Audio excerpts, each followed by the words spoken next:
फिक्र उन 3 करोड़ लोगों की जो पिछले 4 दिनों से ना तो ठीक से खा पी रहे हैं, ना ही सो पा रहे हैं। भारत के पड़ोसी मुल्क अफगानिस्तान की चिंता दिन ब दिन बढ़ती हो जाती है, क्योंकि जिस तालिबान ने कल मीडिया के सामने आकर यह भरोसा दिलाया कि यह बदला हुआ तालिबान है, उदार तालिबान है, जिसने सारे गिले शिकवे भुला दिए हैं, जिसके राज में महिलाओं को भी शरिया के मुताबिक आजादी रहेगी, उसी अफगानिस्तान से रोती बिलखती महिलाओं और आम नागरिकों पर बर्बरता की तस्वीरें आ रही हैं। महिलाएं अमेरिकी फोर्सेस से मदद की गुहार लगा रही हैं।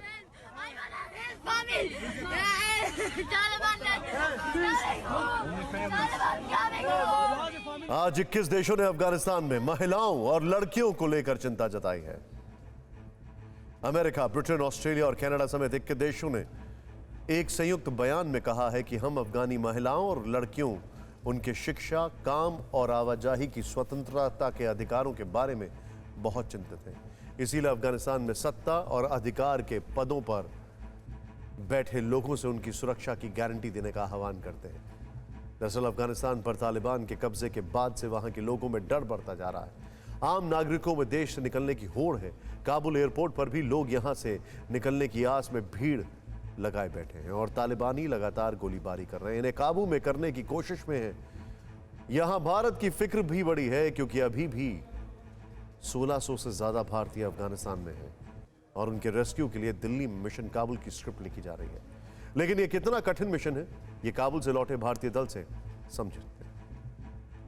काबुल एयरपोर्ट की ये तस्वीरें जब जब आंखों के सामने आएंगी तब तब कलेजा कांप जाएगा। इतिहास याद रखेगा कि जब 15 अगस्त को अफगानिस्तान की राजधानी पर तालिबान का कब्जा हो रहा था, तब काबुल एयरपोर्ट पर इस तरह से कोहराम मचा था। रनवे पर जान बचाने की होड़ लगी थी, वतन छोड़ने के लिए मौत की दौड़ लगी थी। पुल में बदहवास लोग घर बार छोड़ रहे थे, अपने भी पीछे छूटे जा रहे थे। कोई विमान से लटक रहा था तो कोई विमान से गिरकर दम तोड़ रहा था। और ये तस्वीरें देखकर पूरे हिंदुस्तान का दिल बैठा जा रहा था, क्योंकि जिस मुल्क से ये तस्वीरें आ रही थी वहां सैकड़ों हिंदुस्तानी फंसे हुए हैं, जिन्हें काबुल से बाहर निकालना एवरेस्ट फतेह करने से कम नहीं था।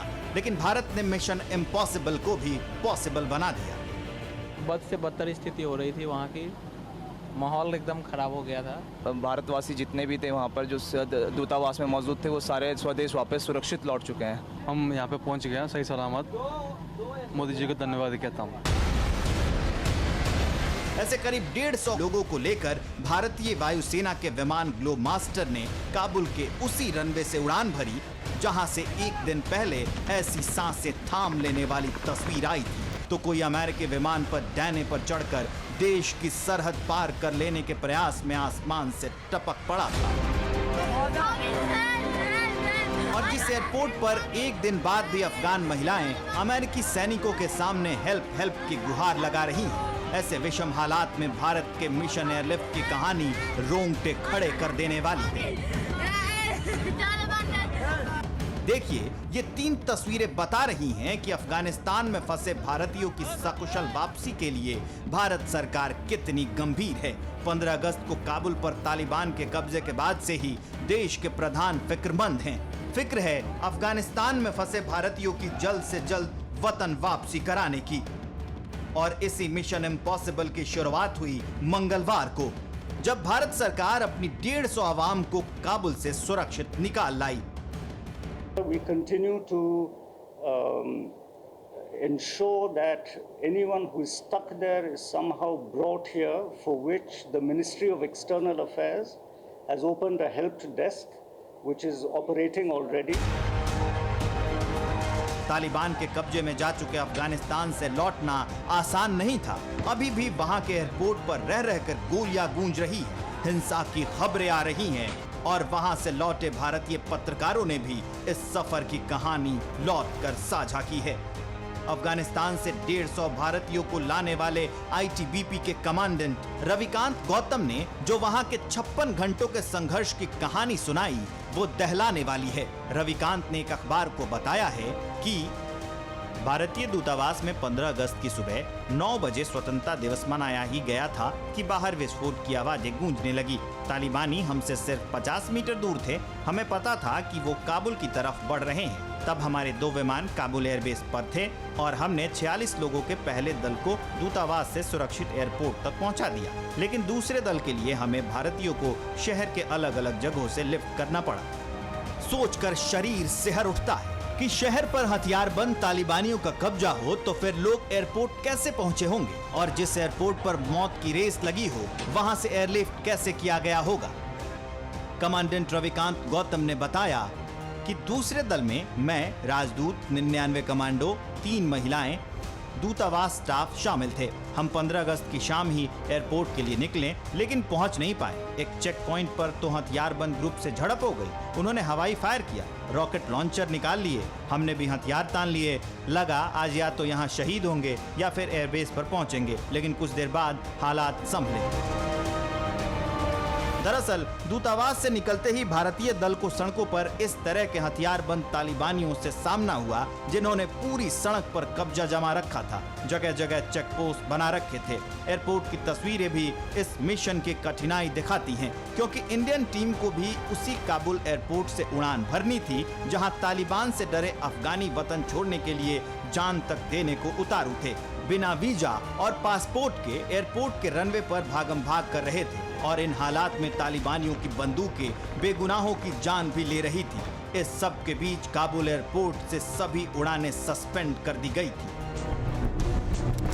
16 अगस्त 2021 आईटीबीपी के कमांडेंट रविकांत गौतम के मुताबिक 16 अगस्त की शाम तक 4 बार निकलने की कोशिश की, लेकिन हर जगह हथियारबंद तालिबानी थे। दूतावास से एयरपोर्ट 15 किलोमीटर दूर ही है। अब सोच लिया जो होगा देखा जाएगा। रात 10:30 बजे फिर एयरबेस के लिए रवाना हुए। हथियारबंद लोगों को चकमा देते हुए रात 3:30 बजे एयरबेस पहुंचे, तब राहत की सांस ली।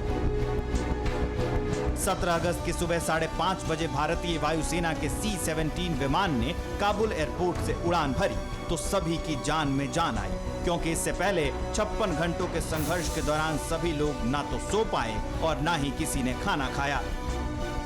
पिछले 3-4 दिन से वहाँ पैनिक था कि all of a sudden all changes हो गई वहाँ पे।